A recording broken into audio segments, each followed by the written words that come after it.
Hello guys, good morning, welcome back to my new mini blog. अनि अर्घाँचीतिर पानी परेर चाहिँ शीतल भएको छ है साथीहरू। यो चाहिँ 2-4 दिन अगाडिकै भिडियो हो साथीहरू होइन।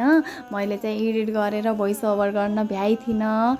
अनि यहाँ चाहिँ मैले भाँडा चाहिँ मिलाएर लगाएँ। अनि यहाँ बढार्दैछु, मैले बढारेर भ्याइसकेपछि चाहिँ पोछा पनि लगाउँछु।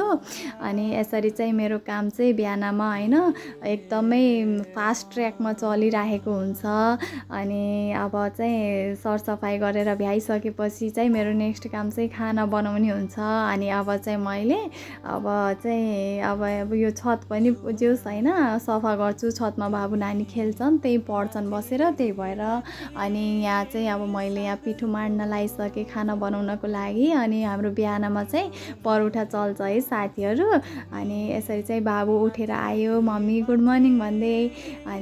अनि देखेन कि मलाई किचनमा, म चाहिँ बाहिर छु। अनि यहाँ कुरा गर्दैछिन् बाबुले। अनि यसरी चाहिँ मैले यहाँ अब यिनीहरूको लागि खाना बनाउन लागेँ। अनि बाबु नानी पनि उठेर आइसकेको थिइन्। अनि त्यसपछि ल बसेर पढ भनेर चाहिँ यिनीहरूलाई यसरी पढ्न लगाइदिन्छु। म चाहिँ भित्र किचनमा खाना बनाइराखेकी हुन्छु। अनि यसरी चाहिँ दुइटै काम हुन्छ कि बाबु नानीको स्टडीतिर पनि ध्यान हुन्छ मेरो होइन, पढेछन् कि नै भनेर। अनि आफ्नो खाना पनि सँगसँगै पाकिराखेको हुन्छ। अनि यसरी चाहिँ मैले यहाँ परौठा बनाएँ। अनि तरकारी पनि आलु र सिमला मिर्चको तरकारी पनि रेडी गरेँ। यसरी खाना चाहिँ रेडी भयो साथीहरू। अनि खाएर चाहिँ अब हामी स्कुलतिर लाग्छौँ। अनि यसरी हिँडेर नै जान्छन् बाबु नानी होइन। अनि एकछिन हिँड्न पनि ठिकै हुन्छ बिहानमा।